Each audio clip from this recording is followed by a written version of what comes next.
अस्सलाम वालेकुम वरहमतुल्लाहि वबरकातुहू। अगर कोई रोजा रखता है लेकिन नमाज नहीं पढ़ता है, इनमें से बहुत सारे लोग ऐसे हैं जो रोजा रखते हैं, सहरी करके सो गए, आंख लग गई। और बहुत सारे लोग ऐसे होते हैं कि नमाज पढ़ नहीं पाते, सुस्ती आ जाती है। तो देखिए, रोजा रखते हैं और नमाज अगर नहीं पढ़ते हैं तो इसकी वजह से रोजा तो आपका हो जाएगा, रोजा रखने पर जो सवाब मिलता है वो सवाब भी आपको मिलेगा, लेकिन रोजे का जो एक लुत्फ होता है वो आपको नहीं मिल पाएगा। यानी कि रोजे का जो मजा है, जो जायका है, वो आप नहीं ले पाएंगे। इसकी वजह यह है कि सिर्फ आप भूखे रह रहे हैं।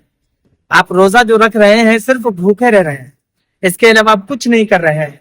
आप नमाज नहीं पढ़ रहे हैं, ना ही कुरान पाक की तिलावत कर रहे हैं।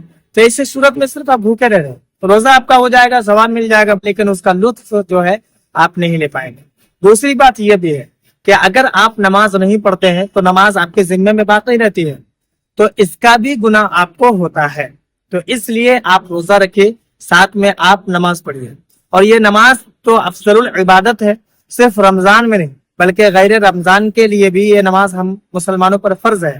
तो हमें ऐसे भी चाहिए कि नमाज को किसी भी तरीके से ना छोड़ें। कि असर का वक्त अगर इतना ताखिर हो गया, यानी कि इतना लेट करके आप पढ़ते हैं कि सूरज बिल्कुल डूबने को आया, यानी कि जर्दी पड़ गई, लाली आ गई, उस वक्त अगर आप नमाज पढ़ते हैं और ये आदत बना लेते हैं रोजाना उसी वक्त पर नमाज पढ़ने का, तो फिर इसका गुनाह आपको होगा, जो कि आप अदा कर रहे हैं लेकिन वक्त ताखिर होने की वजह से आपको गुनाह हो रहा है।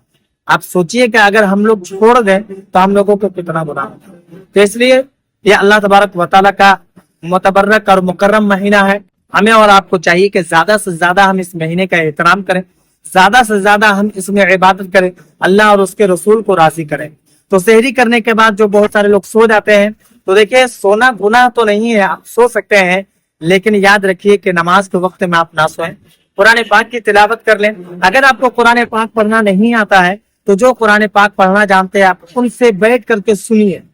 अगर कोई आपके पास कुरान पाक पढ़ने वाला नहीं, आपको सुनाने वाला नहीं, तो आप दुरूद पाक पढ़ लीजिए, कम से कम 100 मरतबा पढ़िए।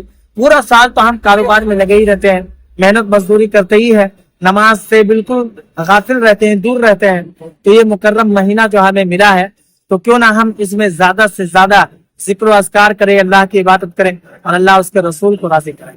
तो रोजे की हालत में अगर नमाज छोड़ते हैं तो नमाज छोड़ने का आपको गुनाह होगा, रोजा आपका हो जाएगा, रोजा आपका मकरूह भी नहीं होगा।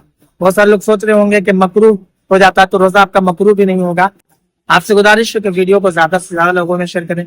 आपके मन में कोई सवाल या फिर कोई डाउट हो तो आप मुझे कमेंट पर जरूर बताएं, और अगर नए हैं चैनल पर तो चैनल को भी जरूर सब्सक्राइब करें।